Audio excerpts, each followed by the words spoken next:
Guys मैं अजय मीणा स्वागत करता हूँ एक बार फिर से आपके अपने YouTube channel study with Ajay agro में। गाइज अगर आपने इस यूट्यूब चैनल को सब्सक्राइब नहीं किया है तो चैनल को कर दीजिए सब्सक्राइब, साथ में पास के ब्लैक आइकन को कर दीजिए प्रेस, जिससे मेरे द्वारा डाले जाने वाले लेटेस्ट वीडियो के नोटिफिकेशंस आपको टाइम टू टाइम मिलते रहे। गाइज आज के वीडियो लेक्चर में हम क्लास 11 का चैप्टर नंबर 2 जो हम पढ़ रहे हैं मौसम और जलवायु या फिर वेदर एंड क्लाइमेट, इसका पार्ट 6 देखेंगे, जिसमें हम वर्षण या फिर प्रिसिपिटेशन के बारे में चर्चा करेंगे। वर्षण या फिर वर्षण को क्या बोलते हैं, प्रिसिपिटेशन क्या बोलते हैं, प्रिसिपिटेशन। तो इसके बारे में हम क्या करेंगे, चर्चा करेंगे। तो जो पहले मैं आपको थोड़ा सा समझा देता हूँ वर्षण क्या होता है। तो जो जल की जो छोटी छोटी बूंदें वातावरण में होती है वो क्या होती है, ठोस रूप में जब भूमि में गिरती है तो ये क्या होता है, वर्षण होता है। वो वर्षण कितने प्रकार का होता है, तो 4 प्रकार का होता है। एक होता है अतिवृष्टि, दूसरा अनावृष्टि और तीसरा क्या होता है, असमय वृष्टि, और चौथा जो होता है वो अनावृष्टि। तो 4 प्रकार का वर्षण हम देखेंगे। और जो वर्षण में जो अतिवृष्टि होता है, अतिवृष्टि क्या होती है, मतलब अतिवृष्टि का मतलब होता है जितनी वर्षा की हमें आवश्यकता नहीं होती है उससे अधिक वर्षा की अगर वर्षा होती है तो वो होता है अतिवृष्टि। और जो अनावृष्टि है वो क्या होता है, जितनी की हमें आवश्यकता होती है, क्या आवश्यकता होती है हमें, जिस क्षेत्र में हमें क्या होता है वर्षा की आवश्यकता होती है और बिल्कुल वर्षा न हो, या तो उस क्षेत्र में क्या हो बिल्कुल कम वर्षा हो, और या फिर उससे क्या हो बहुत थोड़ी कम हो। तो उस क्षेत्र में अपन क्या करते हैं, खेती करना बहुत मुश्किल हो जाता है या फिर बहुत असंभव हो जाता है। अगर अपन फसल की भी बुआई कर देते हैं असमय जो अनावृष्टि होती है उसके अंदर, तो जो फसल है वो क्या होती है अंकुरण भी नहीं हो पाता है उसमें, और फसल क्या होती है सूख जाती है इसी में। तो ऐसी स्थिति को अनावृष्टि कहते हैं। और जो अगला है क्या है, असमय वृष्टि। तो असमय वृष्टि क्या होती है, तो असमय वृष्टि क्या होती है, वर्षा की आवश्यकता नहीं होने पर भी क्या होती है, जब अपन को वर्षा की आवश्यकता नहीं होती तो उस समय भी क्या हो, जो वर्षा है वो हो जाए तो होती है अनावृष्टि, असमय वृष्टि। और जो चौथा देखेंगे वो ओलावृष्टि देखेंगे। और ओलावृष्टि क्या होती है, जो जल के कण जलवाष्प के रूप में वायुमंडल में फैले रहते हैं, वो हिमांक बिंदु पर पहुंच जाने पर, मतलब एक अवस्था आती है हिमांक बिंदु से कम जब होने पर उनका तापमान क्या होता है, वो बर्फ़ के रूप में जम जाती है और उसी रूप में क्या होता है पृथ्वी पर गिरने लगती है। और जो पृथ्वी की सतह पर गिरती है ऐसी जो मतलब बर्फ़ के रूप में गिरती है तो उसे ओलावृष्टि कहते हैं। तो ये 4 चीज़ें देखेंगे, जो अतिवृष्टि, अनावृष्टि, असमय वृष्टि और ओलावृष्टि। इनके गिरने जो प्रभाव है, प्रतिकूल प्रभाव, वो देखेंगे और इनको कैसे रोका जाए तो थोड़े थोड़े इनके बारे में हम चर्चा करेंगे। तो स्टार्ट करते हैं आज का अपना वीडियो। तो वर्षण, सबसे पहले मैं आपको वर्षण की डेफिनेशन बता देता हूँ। तो वर्षण क्या होता है, तो वर्षण की परिभाषा देख रहे होंगे आप, वायुमंडल में उपस्थित जो जलवाष्प संघनित होकर जलकणों या हिमकणों के रूप में भूमि की सतह पर गिरती है तो उसे क्या कहते हैं, वर्षण कहते हैं। मतलब जो क्या होते हैं, जो जलवाष्प होते हैं, जल के कण होते हैं और ठोस रूप में जब भूमि पर गिरते हैं तो उसे क्या कहते हैं, वर्षण कहते हैं। तो वायुमंडल में उपस्थित जलवाष्प संघनित होकर इकट्ठी होकर जलकणों या हिमकणों के रूप में क्या हो, जब भूमि की सतह पर गिरती है तो उसे क्या कहते हैं, वर्षण कहते हैं। तो ये वर्षण या वृष्टि की परिभाषा होगी। और वर्षा के अनुकूल प्रभाव, तो जो वृष्टि है या ये जो वर्षा के अनुकूल प्रभाव क्या क्या है वो देखते हैं। तो वर्षा के अनुकूल प्रभाव क्या है, तो उसमें जून के अगर मान लीजिए जून के अंतिम सप्ताह में या जुलाई के प्रथम सप्ताह में अगर बारिश हो रही है तो जो उससे जो खरीफ की फसल है उसकी जो बुआई है वो क्या हो जाती है, समय पर हो जाती है। और क्या हो जाता है, जो खरीफ की फसल है उसकी अच्छी उपज भी प्राप्त होती है, अच्छी वृद्धि भी करती है और अच्छी उपज भी प्राप्त करती है। तो जो जून के अगर मान लीजिए जून के अंतिम सप्ताह में क्या हो, बारिश हो, जून के अंतिम सप्ताह या जुलाई के प्रथम वीक में क्या हो, बारिश हो, वर्षा हो, तो उससे क्या होता है, जो खरीफ की फसल है उसकी बुआई क्या होती है, समय पर हो जाती है। मतलब जो अपन फसल की बुआई करते हैं वो समय पर कर देते हैं। अगर जून के या जुलाई के प्रथम सप्ताह में हो तो इससे जो फसल की बुआई करेंगे अपन वो क्या कर देंगे, समय पर कर देंगे। और इससे जो खरीफ की फसल है उसकी अच्छी वृद्धि होगी, अंकुरण अच्छा होगा और वृद्धि भी अच्छी होगी। और जो उपज है उसमें भी क्या हो जाएगी, अच्छी प्राप्त होगी, जो उपज है वो भी अच्छी प्राप्त होगी। और फसल की बुआई करने के बाद कुछ दिनों तक अगर मौसम साफ रहता है तो उससे क्या होता है, बीजों का जो अंकुरण है वो क्या होता है, शीघ्र होता है। तो जो मान लीजिए अगर फसल साफ है, मतलब मौसम साफ है, और अगर आपने फसल की बुआई कर दी और कुछ दिनों तक क्या है, जो मौसम है वो बिल्कुल साफ बना रहेगा तो उससे जो बीजों का अंकुरण है उनकी जो वृद्धि है वो क्या होगा, शीघ्र होगा, जल्दी जल्दी वृद्धि करेंगे। तो जो बीज क्या करेंगे, इस स्थिति में जल्दी वृद्धि करेंगे और अंकुरण भी अच्छा होगा, मतलब अच्छी अंकुरण प्राप्त होगा। तो फसल की वृद्धि काल अवस्था में मान लीजिए 10 से 15 दिन के अंतराल पर वर्षा हो जाए तो फसल अच्छी वृद्धि करती है। जैसे फसल की वृद्धि चल रही है और जो वृद्धि कर रही है फसल अपनी, और उसी बीच में 10 से 15 दिन के गैप में क्या हो, अगर वर्षा होती रहे तो इससे जो फसल है वो अपनी वृद्धि क्या करेगी, अच्छी करेगी। तो फसल की वृद्धि काल अवस्था में यानी कि ग्रोथ स्टेज में अगर मान लीजिए वर्षा हो जाती है, जो रेन है वो पड़ जाती है 10 से 15 दिन के अंतराल पर, तो उससे क्या होता है, जो फसल है उसकी अच्छी उपज या वृद्धि करती है फसल, और जैसे वृद्धि करती है और उससे क्या होगा, जो उपज है उसमें भी प्रोडक्शन आएगा। अगर अच्छी वृद्धि करेगी तो फसल दाने भी ज़्यादा बनेंगे और फसल भी अच्छी बनेगी। जैसे दान के लिए कहावत है, और दान के लिए क्या कहावत है तो देखते हैं क्या है दान के लिए कहावत। तो दान के लिए एक कहावत है, बहुत फेमस कहावत है कि साठी होवे 60वें दिन जब पानी पावे 8वें दिन। तो साठी होवे मतलब 8वीं दिन 60 होवे मतलब जब 60 दान को क्या होता है, साठी क्या होती है, एक दान होती है, उसमें 60वें दिन क्या हुए, जब बारिश होती है और जब पानी पावे मतलब वो पानी पाती है तो क्या होता है 8वें दिन में पककर तैयार हो जाती है। मतलब इसके अर्थ आते हैं साठी होवे 60वें दिन और जब पानी पावे 8वें दिन। तो इसका अर्थ क्या है, तो साठी दान को हर 8वें दिन में, 60वें दिन का मतलब होता है 60वें दिन, यानी कि जो जब 60 दान है अगर उसमें क्या है 8 दिन के अंतराल पर क्या हो पानी मिलता रहे तो उससे जो फसल है वो 60वें दिन पक तैयार हो जाती है। 8वें दिन का मतलब क्या है, 8वें दिन, और जो 60वें दिन है वो 60वां दिन है। तो और 60 है उसका मतलब क्या है, जो 60 दान है। तो 60 दान को हर 8 दिन में पानी मिलता रहे, पानी पावे पानी मिलता रहे, तो जो 60वें दिन में क्या हो जाती है, तैयार हो जाती है। मतलब 60वें दिन यानी कि 60वें दिन में पककर क्या हो जाती है, धान की फसल तैयार हो जाती है। तो अगर 60 क्या है इसके कहावत का अर्थ, 60 दान को अगर हर 8 दिनों में पानी मिलता रहता है अंतराल में, तो उससे जो फसल है वो जो 60वें दिन में पककर तैयार हो जाती है। बारानी क्षेत्रों में सितंबर माह में अच्छी फसल अच्छी वर्षा होने पर रबी की फसल सरसों व चने की बुआई की जा सकती है। जहाँ पर हरी फसलें अपन ज़्यादातर बोते हैं, जैसे गेहूँ हो गया, धान हो गए, इन सभी को तो ये बारानी क्षेत्र होते हैं, ऐसी फसलें जहाँ पर बोते हैं। तो ये अगर मान लीजिए इन क्षेत्रों में सितंबर माह में अच्छी वर्षा होने पर रबी की फसल सरसों व चने की बुआई की जाती है। और बारानी की खेती भी होती है, मतलब बूंद बूंद सिंचाई होती है उसमें।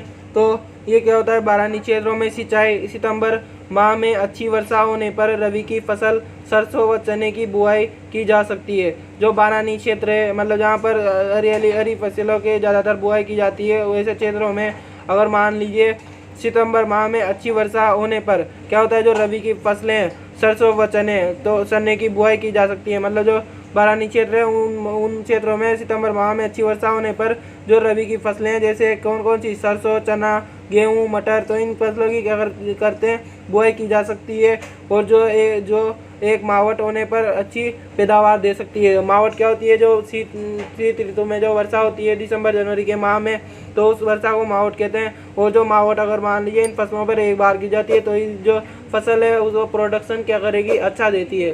तो क्या होता है, जो बारानी क्षेत्रों में सितंबर माह में क्या होता है, अगर एक अच्छी वर्षा हो जाए और उसके बाद जो फसल है जैसे सरसों और चने की बुआई करना क्या होता है, संभव हो जाता है।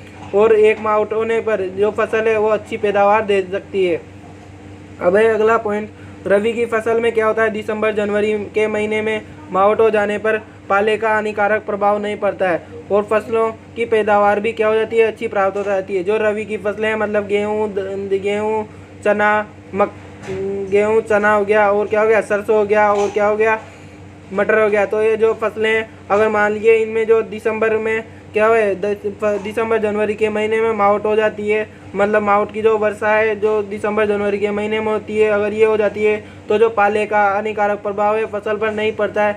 मतलब जो पाला है उसका जो हानिकारक प्रभाव है क्या होता है, फसल पर नहीं पड़ता है और फसलों की पैदावार भी क्या होती है, अच्छी होती है। तो रबी की फसल में दिसंबर जनवरी में क्या होता है, मावट हो जाने पर पाले का हानिकारक प्रभाव नहीं पड़ता है और जो फसल है उनकी पैदावार भी अच्छी प्राप्त होती है और उससे जो प्रोडक्शन है वो भी अच्छा प्राप्त होता है। तो ये 5वां पॉइंट है। अब अगला पॉइंट है 6ठा पॉइंट, फसल की अगर दूधिया अवस्था में वर्षा होने पर दाने क्या हो जाते हैं, सुडौल या फिर मोटे प्राप्त होते हैं। अगर मान लीजिए दूधिया अवस्था है, जिस अवस्था में दाने क्या बन नहीं रहे हैं, अगर उस अवस्था में क्या है बारिश हो जाए तो दाने क्या हो जाते हैं, सुडौल या फिर मोटे प्राप्त होते हैं, मतलब अच्छी क्वालिटी के और मोटे प्राप्त होते हैं, मोटे मोटे दाने क्या होते हैं प्राप्त होते हैं दूधिया अवस्था में वर्षा होने पर, जिससे पैदावार क्या हो जाती है अधिक प्राप्त होती है और दाने का मोटे होने के कारण मार्केट में भी अच्छी उपज में बिकते हैं। तो क्या होता है भाई, फसल की दूधिया अवस्था में वर्षा होने पर दाने सुडौल या मोटे प्राप्त होते हैं, जिससे पैदावार अधिक प्राप्त हो जाती है। तो अभी तक क्या देखा हमने, वर्षण की परिभाषा देखी। वर्षण की परिभाषा क्या होती है, जो जलवायु में क्या है, जो वायुमंडल है उसमें जो जलवाष्प के कण है वो क्या हो जाते हैं ठोस रूप में, जब भूमि की सतह पर गिरते हैं तो इसे वर्षण कहते हैं।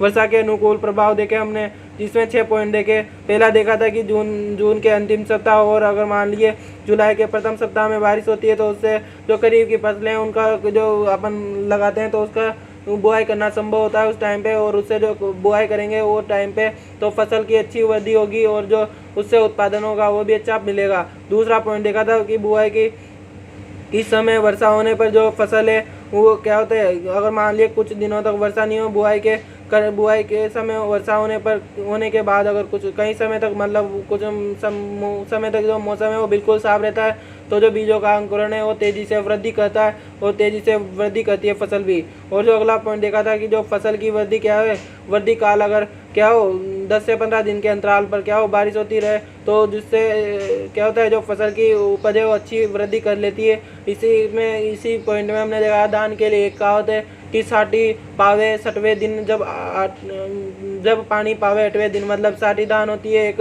वो क्या होती है मतलब उसको अगर हर 8 दिन में क्या हो पानी मिलता रहे तो 60 दिन में पककर तैयार हो जाती है, कहावत देखी थी।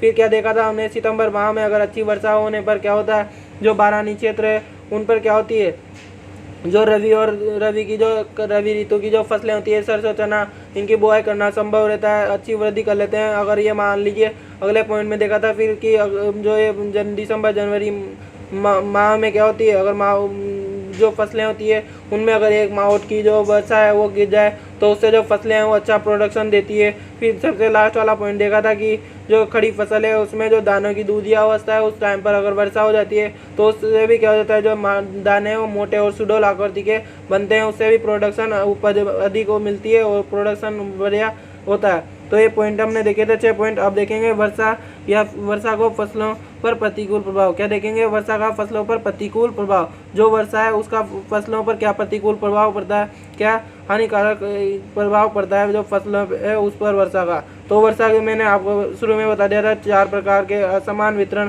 फसलों को सर्वाधिक प्रभावित करता है। जो वर्षा है उसका असमान वितरण, मतलब कम या ज़्यादा जो वर्षा हो रही है उसका असमान वितरण क्या हो रहा है जो फसलों को सर्वाधिक प्रभावित करता है। तो देखते हैं, पहला है जैसे अतिवृष्टि हो गई, अनावृष्टि होगी, असमय वृष्टि होगी और ओलावृष्टि। अतिवृष्टि में हम क्या देखेंगे कि मान लीजिए कोई क्षेत्र है उसमें अगर जितनी वर्षा की हमें आवश्यकता है उससे ज़्यादा वर्षा हो रही है तो अतिवृष्टि।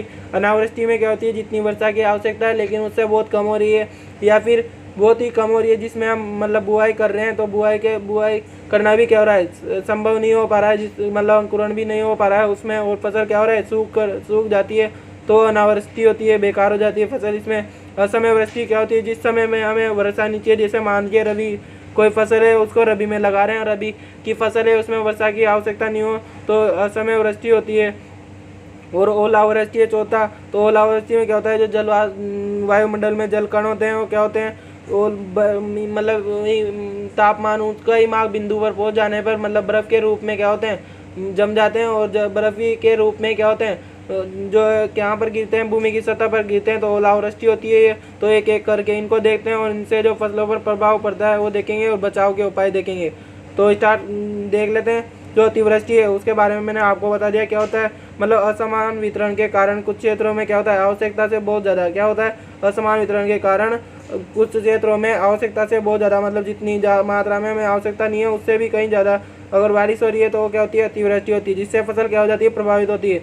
जो फसल है अतिवृष्टि के कारण क्या हो जाती है, प्रभावित हो जाती है, तो उसे क्या कहते हैं, अतिवृष्टि कहते हैं। क्या कहते हैं, अतिवृष्टि। तो क्या हो गया, मतलब वर्षा के असमान वितरण के कारण कुछ क्षेत्रों में आवश्यकता से अधिक क्या हो जाना, बहुत ज़्यादा वर्षा हो जाना क्या हो जाती है, जिससे फसल प्रभावित हो जाती है, तो उसे क्या कहते हैं, अतिवृष्टि कहते हैं।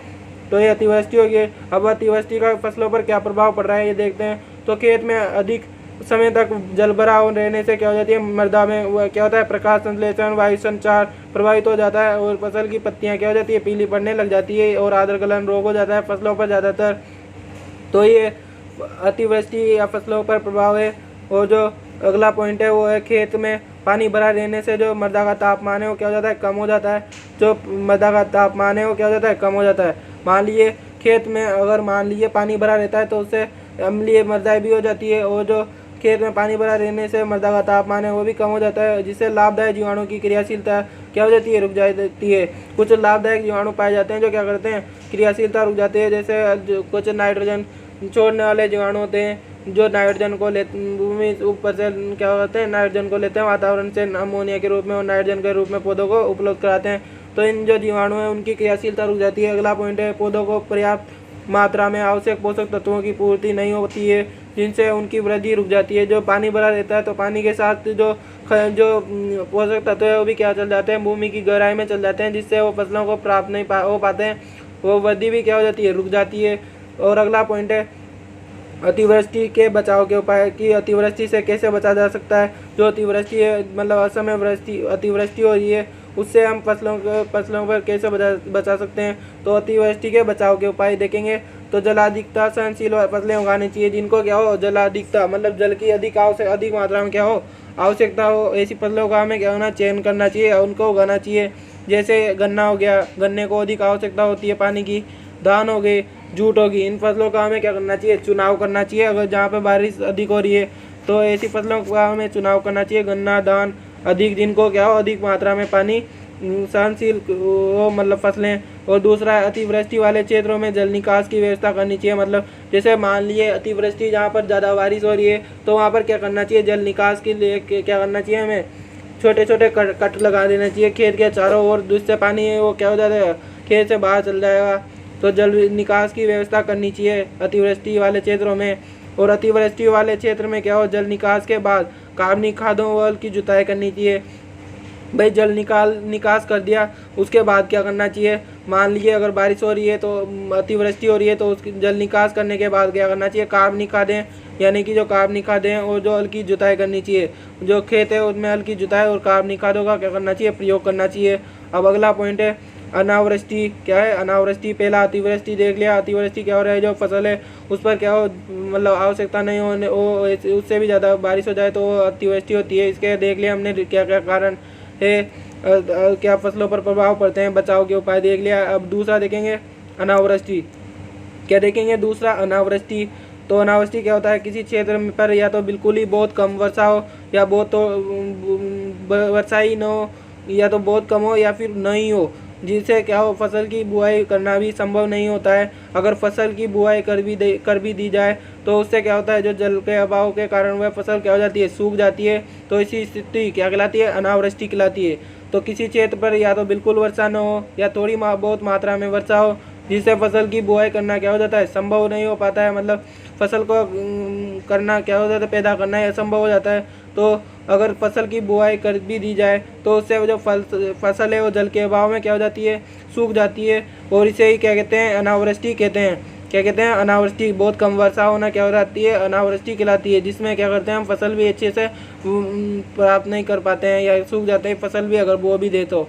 अब अनावृष्टि के जो बचाव के उपाय है वो क्या है, तो अनावृष्टि के बचाव के उपाय देखते हैं। जो अनावृष्टि है उसके बचाव के उपाय, तो कमौदी वाली जो जल्दी पककर तैयार हो जाए, कमौदी वाली फसलें और शीघ्र पकने वाली व कम जलमांग वाली फसलें बोना चाहिए। मतलब कमौदी वाले जिनका क्या हो टाइम पीरियड जल्दी क्या हो जाती है, वो पककर तैयार हो जाती है, ऐसी फसलें और शीघ्र पकने वाली व कम जलमांग वाली फसलें बोना चाहिए। पहली क्या, जो कम अवधि वाली है, मतलब उन क्या जो पकने में और अपनी वृद्धि करके फसल देने में क्या हो कम टाइम लगाती है। शीघ्र पकने वाली मतलब जल्दी पक जाती है फसल, और कम जल मांग वाली जिनको क्या हो पानी की कम मात्रा में आवश्यकता हो, ऐसी फसलों का क्या करना चाहिए, हमें चयन करना चाहिए। जैसे इसमें कम अवधि वाली फसलों के एग्जाम्पल है, जैसे बाजरा हो गया। और बाजरा में कौन कौन सी किस्में है बाजरा की, HHB 67 होगी, RHB 177 होगी और ICMH 356 होगी। क्या हो गई बाजरा की, HHB 67 और RHB 177, ICMH 356 ये बाजरा की किस्में ध्यान रखना। और ज्वार की कौन कौन सी CHH1 और CHS5 ये 2 किस्में ज्वार की। जियो क्या है, वर्षा अनावृष्टि मतलब क्या जल मांग वाली या फिर कम अवधि में पकने वाली या फिर शीघ्र पकने वाली किस्में। और मोट की कौन सी है, RMO 40 क्या है, RMO 40 और RMO 257। तो मोट की कौन कौन सी किस्में, RMO 40 और RMO 257 ये किस्में मोट की। और तिल को क्या बोलते हैं, गरीब का तेल, गरीब का घी भी बोलते हैं। और जो तिल है उसके लिए जो किस्में RT 46 है और RT 127 है, RT 46 और RT 127 है। अगला है गंवार, यानी कि जो गंवार की किस्में वो कौन सी है, RGC 936 और RGC 1003। तो कौन कौन सी होगी, RGC 936, RGC 1003 ये इंपॉर्टेंट है, इन किस्मों को याद कर लेना। बाजरा की HHB 67, RHB 177 और ICMH 356। और ज्वार की CSH1 और CSH5। मोट की RMO 1, RMO 40 और RMO 257। तिल की कौन सी किस्में, RT 46 और RT 127। गंवार की कौन सी, RGC 936 और 1003। तो एक इसमें इनका क्या करना चाहिए, हमें रोपण करनी चाहिए। और दूसरा पॉइंट क्या है, इसमें फसल की कटाई के बाद क्या करना चाहिए, तुरंत बाद ही क्या करना चाहिए, जुताई करके पाटा लगा देना चाहिए। जो फसल कर रहे हैं हम, फसल की पक गई उसकी कटाई के बाद क्या करना चाहिए, तुरंत क्या करना चाहिए, उसके कटाई करने के तुरंत जस्ट बाद क्या करना चाहिए, जुताई करके हमें पाटा लगा देना चाहिए और दूसरी फसल की तैयारी कर लेनी चाहिए। जुताई करके क्या करना चाहिए, पाटा लगा देना चाहिए। और वर्षा शुरू होते ही क्या करना चाहिए, फसल की बुआई कर देना चाहिए। वर्षा शुरू होने वाली हो उससे पहले क्या करनी चाहिए, फसल की बुआई कर देनी चाहिए। और अनावृष्टि वाले क्षेत्रों में कार्बनिक खादों का क्या करना चाहिए, अधिक प्रयोग करना चाहिए। जो अनावृष्टि हो रही है जिन क्षेत्रों में, मतलब जहाँ पर कम वर्षा हो रही है उन क्षेत्रों में क्या करना चाहिए, कार्बनिक खादों का अधिक प्रयोग करना चाहिए, जिससे जो फसल है जो जल को कार्बनिक खादें क्या करती है, पकड़ के रखती है। और जो शुष्क क्षेत्र है कुछ शुष्क खेती तकनीक अपनानी चाहिए, जिसमें प्रति हेक्टेयर पौधों की संख्या कम रखनी चाहिए। मतलब क्या करना चाहिए, शुष्क खेती तकनीक अपनानी चाहिए, जिसमें क्या होना चाहिए, प्रति हेक्टेयर पौधों की संख्या क्या करनी चाहिए, कम रखनी चाहिए। जिससे क्या हो, जो भी उग रहे हैं पौधे वो मतलब उग जाते हैं। तो प्रति हेक्टेयर मतलब मान लीजिए ज़्यादा पौधे लगाएंगे तो उनको जल की भी ज़्यादा आवश्यकता होगी, तो प्रति हेक्टेयर पौधे क्या करना चाहिए, हमें कम लगाना चाहिए, शुष्क खेती तकनीक अपनानी चाहिए। और अगला पॉइंट है मिश्रित फसल बोना चाहिए। मिश्रित फसल बोना चाहिए कि जैसे बाजरा प्लस मोट बो दो या फिर ज्वार प्लस बो दो। इससे होगा क्या, अगर मान लीजिए एक फसल है वो उसको कम पानी की आवश्यकता होती है तो वो पक नहीं पाती है, तो दूसरी क्या कर देती है, उसकी पूर्ति कर देती है। मतलब एक फसल की हानि क्या कर देती है, दूसरी फसल की कर देती है, पूर्ति कर देती है उसकी हानि को। ऐसी फसलों का चयन करना चाहिए, मतलब एक क्या हो कम पानी चाहने वाली और एक क्या हो थोड़ा अधिक चाहने वाली। तो ऐसी फसलों का मिश्रित खेती फसल अपना बोना चाहिए, जहाँ पर एक क्या हो बिगड़ जाए फसल तो वहाँ पर दूसरी फसल क्या कर देती है, पूर्ति कर देती है। ऐसी फसलों का हमें चयन करना चाहिए मिश्रित फसल खेती में। और तो अब क्या देखा अनावृष्टि में, तो अनावृष्टि की देख लिया था हमें कि मतलब क्या होती है, फसल की क्या हो जो मतलब बहुत कम मात्रा में पानी मिल रहा हो या इतना कम पानी कुछ वर्षा ही नहीं हो रही हो, तो उस क्षेत्र में अगर उस स्थिति में हम बीजों की बुआई कर दें तो बीज क्या होते हैं, उगना असंभव होता है या फिर क्या कर देते हैं, सूख जाते हैं, तो अनावृष्टि कहलाती है। और जो अनावृष्टि के बचाव के उपाय हमने देख लिए थे कि हमें क्या करना चाहिए, शीघ्र पकने वाली और कम वानस्पतिक वृद्धि वाली और जल मांग विरोधी प्रतिरोधी किस्में लगानी चाहिए। फिर हमने देखा फसल की तुरंत जो मतलब तुरंत कटाई करने के बाद जुताई करके पाटा पलट लगा देना चाहिए। फिर फसलों की वर्षा शुरू होने की स्थिति में क्या करना चाहिए, हमें बुआई कर देनी चाहिए। जैसे हमें पता चले कि वर्षा होने वाली है तो इस स्थिति में क्या करना चाहिए, हमें फसलों की बुआई कर देना चाहिए और बीजों की बुआई कर देना चाहिए। फिर हमने देखा शुष्क खेती तकनीक अपनानी चाहिए, जिसमें प्रति हेक्टेयर पौधों की संख्या क्या करनी चाहिए, कम रखनी चाहिए। फिर हमने देखा कि मिश्रित फसल बोना चाहिए, मतलब क्या करना चाहिए, मिश्रित फसल बोना चाहिए, जिसमें हम ज्वार प्लस मूंग और बाजरा प्लस मोट का उदाहरण देखा था। तो ये हमने क्या देखा था, अनावृष्टि में देख लिया। अब जो अगला पॉइंट है तीसरा जो है असमय वृष्टि, तो देखते हैं असमय वृष्टि। तो असमय वृष्टि क्या होती है, वर्षा की आवश्यकता नहीं होने पर भी क्या हो वर्षा होना क्या कहलाती है, असमय वृष्टि कहलाती है। तो क्या होता है असमय वृष्टि, जिस क्षेत्र में हमें वर्षा की आवश्यकता नहीं हो, अगर उस टाइम पर वर्षा हो जाए तो असमय वृष्टि कहलाती है। और असमय वृष्टि के क्या फसलों पर प्रभाव पड़ते हैं ये देखते हैं। तो क्या होगी परिभाषा असमय वृष्टि की कि फसल को वर्षा की आवश्यकता नहीं होने पर भी क्या हो रहा है, वर्षा की का होना असमय वृष्टि कहलाता है। और इसका जो असमय वृष्टि के जो फसलों को प्रतिकूल प्रभाव है वो क्या पड़ते हैं, प्रतिकूल प्रभाव इसके। तो फसल की बुआई करने के बाद वर्षा हो जाने पर क्या होता है, बीजों का अंकुरण नहीं हो पाता है। अगर मान लीजिए अपन ने फसल की बुआई कर दी और बुआई करने के बाद क्या हो, अगर वर्षा हो जाने पर बीजों का अंकुरण अच्छा नहीं हो जाती है, क्योंकि क्या कर लेते हैं जो बस बीज बो दिए तो अगर वर्षा होगी तो उसकी जो मोटी परत है मिट्टी की वो क्या कर लेती है, बीज को ढक देती है और उससे अंकुरण नहीं हो पाता है जो बीज का। तो फसल की बुआई करने के बाद अगर वर्षा हो जाती है तो बीजों का अंकुरण नहीं हो पाता है। दूसरा पॉइंट है, फसल की बुआई करने के बाद निरंतर वर्षा होने से खड़ी फसल पर निराई गुड़ाई नहीं हो पाती है। अगर मान लीजिए फसल की बुआई करने के बाद निरंतर क्या हो, वर्षा होती रही तो खड़ी फसल पर जो है उस पर निराई गुड़ाई करना क्या हो जाता है, नहीं हो पाती है। तो फसल की बुआई करने के बाद निरंतर वर्षा होने की स्थिति में खड़ी फसल पर क्या करते हैं, निराई गुड़ाई नहीं हो पाती है। रेगुलर अगर वर्षा हो रही है तो उस स्थिति में हम क्या कर सकते हैं, निराई गुड़ाई नहीं कर सकते हैं जो अपनी फसल है वो बढ़गी या जो खड़ी फसल है उस पर। और फसल की वृद्धि काल अवस्था में तेज हवाओं के साथ क्या हो जाती है, वर्षा होने पर फसल गिर जाती है। अगर मान लीजिए फसल की वृद्धि चल रही है और उस अवस्था में तेज हवाओं के साथ अगर मान लीजिए आड़ी टेढ़ी वर्षा हो रही है तो उससे भी क्या हो जाती है, जो फसल है वो क्या हो जाती है, गिर जाती है। वृद्धि काल अवस्था में तेज वर्षा होने के साथ क्या हो जाती है, वर्षा होने पर फसल गिर जाती है। और अगला पॉइंट है कि जो फसल है क्या है, फसलों को पर फूल आने के समय, बाली निकलते समय वर्षा हो जाने पर क्या हो जाता है, जो परागण है धुल जाते हैं, मतलब गिर जाते हैं, और जिससे उनमें निषेचन की क्रिया नहीं हो पाती है और दाने कम बनते हैं। क्या होते हैं, दाने कम बनते हैं या नहीं भी बनते। तो फूल आने की अवस्था है, अगर ऐसी स्टेज चल रही है और उस स्थिति में बालियाँ बन रही है, तो ऐसी स्थिति में अगर वर्षा हो जाए तो उससे क्या होगा, जो फूल और बालियाँ हैं वो क्या हो जाती है, नीचे गिर जाते हैं, या जो परागण है वो नीचे गिर जाते हैं। और उससे क्या हो जाते हैं, जो परागण है वो गिर जाते हैं, जिससे जो उनमें क्या हो जाता है, निषेचन की क्रिया नहीं हो पाती है और दाने क्या हो जाते हैं, नहीं बनते हैं। तो क्या हो जाते हैं, जो दाने बनने, परागण अगर मान लीजिए परागण बन रहेंगे तो उससे क्या हो जाते हैं, दाने बनते हैं, और परागण ही नीचे गिर गए तो उस स्थिति में क्या होता है, जो दाने नहीं बनते हैं वो क्या होते हैं, नहीं बन पाते हैं। तो इसके क्या होना चाहिए, फसल या के समय, बाली निकलते समय क्या होना चाहिए, वर्षा का नहीं होना चाहिए। नहीं तो अगर मान लीजिए हो जाती है तो परागण वगैरह क्या हो जाते हैं, डुल जाते हैं और दाने भी नहीं बनते हैं। तो ये भी असमय वृष्टि के प्रतिकूल प्रभाव है। और अगला पॉइंट है वो क्या है, आकाश में अधिक समय तक बादल छाए रहने पर कीट व रोगों का प्रकोप क्या हो जाता है, शीघ्र हो जाता है। मतलब आकाश में अगर लंबे समय तक क्या हो, बादल छाए रहे तो उस स्थिति में रोग और कीटों का प्रकोप क्या हो जाता है, जो फसल है उस पर क्या हो जाता है, अधिक पड़ जाता है।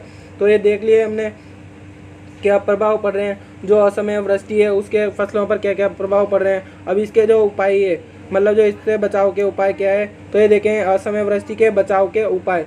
तो असमय वृष्टि के बचाव के उपाय क्या है, तो फसल की बुआई करने के तुरंत बाद अगर वर्षा हो जाती है तो खेत में पपड़ी आ जाती है। क्या हो जाता है, जो फसल की बुआई कर दी और उसके तुरंत बाद क्या हो जाती है, अगर वर्षा हो जाती है तो क्या हो जाता है, खेत में पपड़ी बन जाती है, जो बीजों के अंकुरण नहीं होने देती है। क्या करती है, बीजों के अंकुरण नहीं होने देती है। इस स्थिति में हमें क्या करना चाहिए, जो ट्रैक्टर है उसके द्वारा अंधी गुड़ाई करके इस परत को तोड़ सकते हैं। क्या करते हैं, अंधी गुड़ाई करके इस परत को तोड़ सकते हैं, जिससे जो बीजों का अंकुरण है वो क्या हो जाता है, होने लग जाता है। तो फसल की बुआई करने के बाद अगर वर्षा हो जाती है तो उससे जो मिट्टी की जो कड़ी पर बन जाती है तो उसको क्या करना चाहिए, अंधी गुड़ाई करके हमें क्या करना चाहिए, तोड़ देना चाहिए, जिससे अंकुरण वापिस होना प्रारंभ हो जाता है। अब अगला पॉइंट है, इसी में असमय वर्षा होने पर फसलों को बचाने के लिए अनावश्यक जल की उचित जल निकास की विधियों अपनाकर खेत से बाहर निकाल देना चाहिए। अगर मान लीजिए असमय पर वर्षा हो रही है, मतलब जिस टाइम पे हमें पानी की आवश्यकता नहीं हो रही है, अगर उस टाइम पर जो वर्षा हो जाती है तो वर्षा होने पर क्या होना चाहिए, फसल को बचाने के लिए अनावश्यक जल को, जो भाई बिन काम में जो जल नहीं आ रहा है उसको जल निकास की उचित विधियाँ अपना कर क्या करना चाहिए, उसको खेत से बाहर निकाल देना चाहिए, या तो मशीन के द्वारा, इंजन के द्वारा क्या करना चाहिए, उसको पानी को बाहर निकाल देना चाहिए, या जल निकास की जो भी मतलब विधियाँ हैं, जैसे उसके आसपास खाई खोद कर जो पानी है वो ज़्यादा पानी हो रहा है उसको बाहर निकाल देंगे। तो ऐसे फसल क्या करना चाहिए हमें, जो अनुचित जल है उसको क्या करना चाहिए, बाहर निकाल देना चाहिए। तो असमय वर्षा होने पर फसलों को बचाने के लिए अनावश्यक जल को उचित जल निकास की विधियां अपनाकर क्या करना चाहिए, खेत से बाहर निकाल देना चाहिए, जिससे क्या होता है असमय वृष्टि का जो प्रकोप है उससे बचा जा सकता है। अब अगला है ओलावृष्टि, और ये चौथा पॉइंट है आज का अपना लेक्चर का लास्ट टॉपिक है। तो ओलावृष्टि क्या होती है, सबसे पहले देखते हैं। तो वातावरण में जो जलवाष्प के जो कण हैं वो बूंदों का जो तापमान है, जलवाष्प की जो बूंदों हैं उनका जो तापमान है, अगर वो हिमांक बिंदु से क्या हो कम हो जाता है, और हिमांक बिंदु से कम होने पर क्या हो जाता है, बर्फ़ के रूप में जम जाती है। मतलब एक बिंदु एक साथ टेम्परेचर होता है हिमांक बिंदु 0 डिग्री सेल्सियस, तो अगर इससे कम हो जाती है तो क्या हो जाती है, बर्फ़ के रूप में जम जाती है। जो जलवाष्प के रूप में जो वायुमंडल में बूंदें हैं, उन जलवाष्प की बूंदें हैं वो बर्फ़ के रूप में जम जाती है, और उसी के रूप में जो जलवाष्प है मतलब बूंदे जो बर्फ़ की बूंदें बन गई तो उसी रूप में क्या हो जाती है, पृथ्वी पर गिरने लग जाती है, भूमि की सतह पर गिरने लग जाती है। तो उसे क्या कहते हैं, ओलावृष्टि कहते हैं। क्या कहते हैं, इस स्थिति को ओलावृष्टि कहते हैं। तो वातावरण में उपस्थित जलवाष्प की बूंदों का ताप जब हिमांक बिंदु से कम हो जाए तो ये बर्फ़ के रूप में जम जाती है, और इसी को क्या कहते हैं, इसी रूप में अगर भूमि की सतह पर गिरती है तो इसे क्या कहते हैं, ओलावृष्टि कहते हैं। और ओलावृष्टि क्या होती है, वर्षण का सबसे भयंकर रूप होती है। जो वर्षण है उसमें सबसे भयंकर रूप कौन सा है, ओलावृष्टि सबसे भयंकर रूप है। तो यहाँ से आपसे पूछा जा सकता है, इंपॉर्टेंट क्वेश्चन है कि वर्षण का सबसे भयंकर रूप होता है। जेठाई से आर में भी पूछा सकता है कि 4 ऑप्शन दे दे आपको। तो ओलावृष्टि यहाँ से इंपॉर्टेंट क्वेश्चन है, क्या है, ओलावृष्टि इंपॉर्टेंट है। तो ओलावृष्टि क्या होती है, वर्षण का सबसे भयंकर रूप होता है। और ओले के कणों का व्यास क्या होता है, 5 से 50 मिलीमीटर माइक्रोमीटर होता है। तो ओले के कणों का व्यास क्या होता है, 5 से 50 माइक्रोमीटर। ये भी ध्यान रखना, जो ओले के कण होते हैं वो कि उनका जो व्यास होता है वो क्या होता है, 5 से 50 माइक्रोमीटर होता है। क्या होता है, 5 से 50 माइक्रोमीटर तक होता है। अब इसके अलावा जो है क्या है, इसके अलावा दूसरा अगला है कि भाई जो पॉइंट है, तो ओले के कणों के 5 से 50 भयंकर। तो ओलावृष्टि सबसे भयंकर रूप है वर्षण का। और जो आगे है वो है मटर के दाने से लेकर टेनिस के जो बॉल है, भाई टेनिस की बॉल जानते हो कितना बड़ा होता है, तो उस बॉल के आकार के ओले गिरते हुए देखे गए हैं। तो जो मटर के दाने से लेकर टेनिस के जो बॉल है उसके आकार के ओले देखे गए हैं गिरते हुए। तो ये ओले जो होते हैं वो कितने आकार के होते हैं, भाई जो मटर होती है उससे लेकर टेनिस के जो दाने होते हैं उसके आकार तक के देखे गए हैं। और ओले गिरने का जो प्रतिकूल प्रभाव पड़ता है, अब वो देखते हैं। तो ओले गिरने का प्रतिकूल प्रभाव क्या पड़ता है फसलों पर।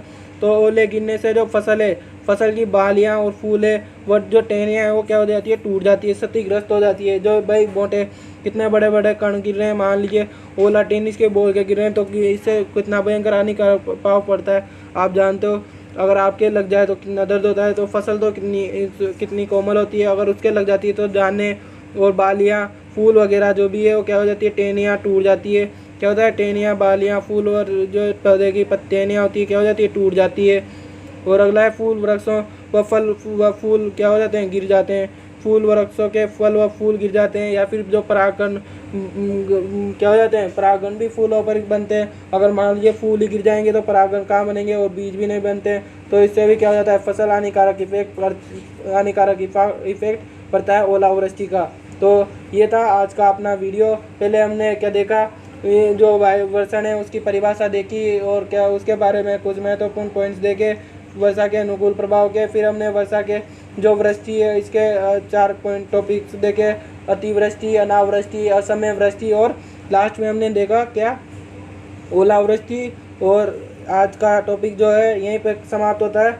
और अगर आपको मेरा ये टॉपिक अच्छा लगा हो, पसंद आया हो, तो इसको लाइक करें, कमेंट्स कीजिए, साथ में अपने दोस्तों के साथ ज़्यादा से ज़्यादा शेयर कीजिए, ताकि इस जो ये वीडियो का लाभ उनको भी मिलता रहे। और आपके जो इनके नोट्स है, उनके जो नोट्स के लिंक में आपको टेलीग्राम ग्रुप पर ज्वाइन हो जाइए, जो डिस्क्रिप्शन बॉक्स में दे रखा है मैंने, वहाँ से ज्वाइन होकर आप इनके जो नोट्स हैं उनके PDF प्राप्त कर सकते हैं। धन्यवाद, थैंक यू। मिलते हैं इसी प्रकार के इसी चैप्टर के अगले टॉपिक के साथ नए वीडियो में।